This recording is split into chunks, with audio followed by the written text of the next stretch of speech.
Supreme court का भी decision था कि जीडीएस को सिविल सर्वेंट का स्टेटस प्राप्त है, लेकिन वो सिविल सर्विसेज के दायरे से बाहर है।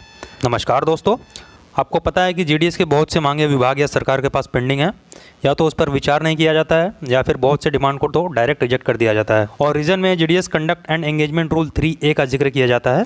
इस नियम के तहत डिमांड को पूरी नहीं की जा सकती, ऐसा बोला जाता है। हम जानेंगे कि आखिर रूल 3A है क्या। चलिए देखते हैं दोस्तों। ये जीडीएस कंडक्ट रूल का रूल 3A आपके सामने है।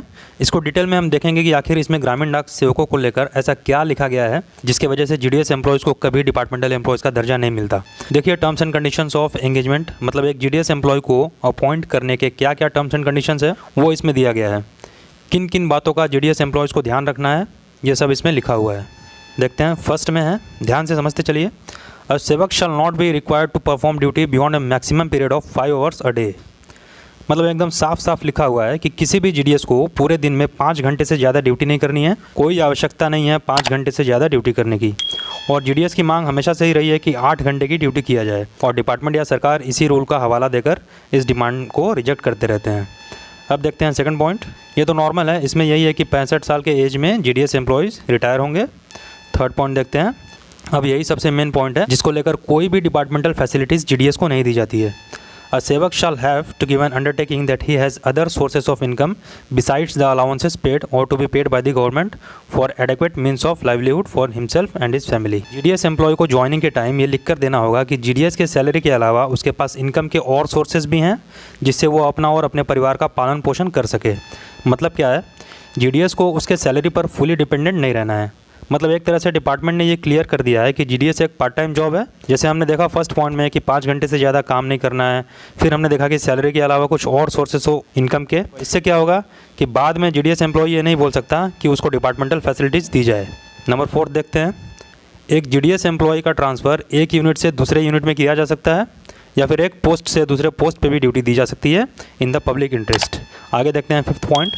अ सेवक shall be outside the civil services of the union. GDS employees civil services के दायरे में नहीं आएंगे, सिविल सर्विसेज के दायरे से बाहर रहेंगे। और आपको तो ये पता होगा कि 2013 में सुप्रीम कोर्ट का भी डिसीजन था कि जीडीएस को सिविल सर्वेंट का स्टेटस प्राप्त है, लेकिन वो सिविल सर्विसेज के दायरे से बाहर है। अब देखेंगे सिक्स्थ पॉइंट। ये ऊपर हम देख चुके थे, वही मिलता जुलता है। ये बोल रहा है कि जीडीएस एम्प्लॉयज़ कभी सेंट्रल गवर्नमेंट के एम्प्लॉयज़ होने का दावा नहीं करेंगे। ऐसा कोई भी क्लेम एंटरटेन नहीं किया जाएगा।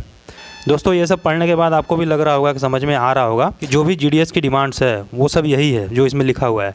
लेकिन ये सब पहले से ही डिपार्टमेंट ने लिखित दिया हुआ है कि ऐसा कुछ नहीं होगा। तो अगर यूनियन सबसे पहले इस जीडीएस कंडक्ट रूल से रूल 3A को हटाने का डिमांड करे तो शायद जीडीएस को ये सब डिमांड करने का अधिकार मिल जाएगा। लेकिन अभी ये रूल 3A आड़े आ जाता है। 7th पॉइंट में क्या है देखते हैं। इसमें दिया है कि जीडीएस एम्प्लॉय को पोस्ट ऑफिस के जुरिस्डिक्शन एरिया में ही रहना है। उनका ऑफिस डिलीवरी जुरिस्डिक्शन एरिया में ही होना चाहिए। अगर बाद में ऐसा नहीं पाया गया तो उन पर रूल 10 के तहत एक्शन लिया जाएगा। डिसमिसल या रिमूवल भी हो सकता है। तो रेसिडेंस पोस्ट ऑफिस के जुरिस्डिक्शन एरिया में होना चाहिए। नेक्स्ट पॉइंट देखेंगे। इसमें है कि जब जीडीएस बीपीएम में सिलेक्शन हो जाएगा तो जो भी पोस्ट ऑफिस होगा वो प्रॉपर जगह, प्रॉपर लोकेशन पे होना चाहिए जहाँ लोगों का आना जाना हो। और अगर कोई बिल्डिंग सरकार द्वारा दी गई है तो उसमें ही पोस्ट ऑफिस को चलाया जाना चाहिए। अब लास्ट पॉइंट देखते हैं। इसमें है कि ड्यूटी को कंबाइन भी किया जा सकता है।